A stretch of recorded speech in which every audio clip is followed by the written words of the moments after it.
నిజామాబాద్ జిల్లా భీమ్గల్ మండలంలోని 3వ విడత గ్రామ పంచాయతీ ఎన్నికల నిర్వహణకు అధికారులు అన్ని ఏర్పాట్లు పూర్తి చేశారు.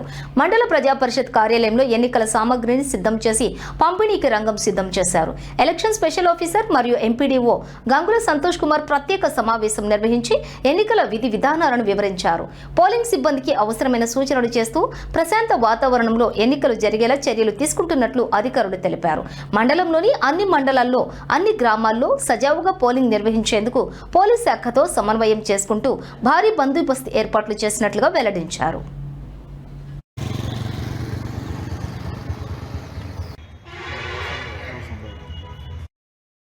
ఎన్నికల సందర్భంగా మనకు భీమ్గల్ మండలంలో 27 గ్రామ పంచాయతీలకు గాను 4 గ్రామ పంచాయతీలు ఏకగ్రీవం కాగా 23 గ్రామ పంచాయతీ సర్పంచ్ పదవులకు అదేవిధంగా వార్డు మెంబర్ పదవులకు మరి ఎన్నికలు రేపు 17-12-2025 ఉదయం 7 గంటల నుంచి మధ్యాహ్నం 1 గంట వరకు పోలింగ్ నిర్వహించడం జరుగుతుంది.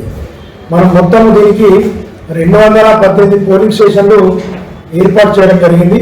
ఈ 218 పోలింగ్ స్టేషన్లకు కూడా ప్రిసైడింగ్ ఆఫీసర్లను తర్వాత వాళ్ళ యొక్క సిబ్బంది ఓపీఓలను నియమించడం జరిగింది. ఈరోజు ఈ మెటీరియల్ మెన్ను పోలీసు అంతా కూడా భీమ్గల్ ఎంపీఓ ఆఫీసులో వాళ్ళందరికీ కూడా ఇక్కడ ఇచ్చి బస్సుల ద్వారా ప్రతి గ్రామంలో ప్రతి వార్డుకు ఒక పోలింగ్ స్టేషన్ ఏర్పాటు చేస్తూ పంపించడం జరిగింది.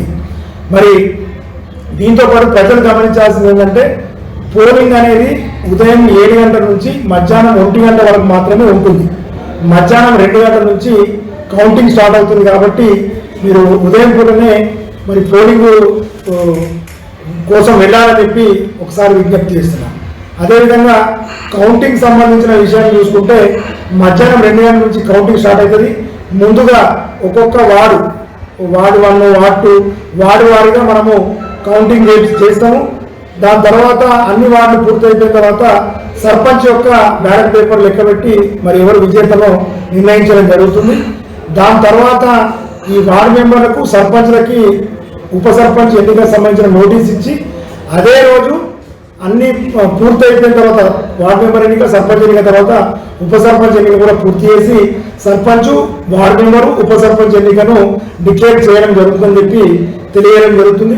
కొంతమంది ఏకగ్రీవంగా అయిన వార్డు మెంబర్లకు కూడా ఫామ్ 29 వాళ్ళకు ఎన్నిక ధ్రువపత్రము అదేవిధంగా ఉప సర్పంచ్ నోటీస్ కూడా అందజేయడం జరుగుతుంది. కాబట్టి అందరూ కూడా అందుబాటులో ఉండాలని విజ్ఞప్తి చేస్తూ కౌంటింగ్ సెంటర్ దగ్గర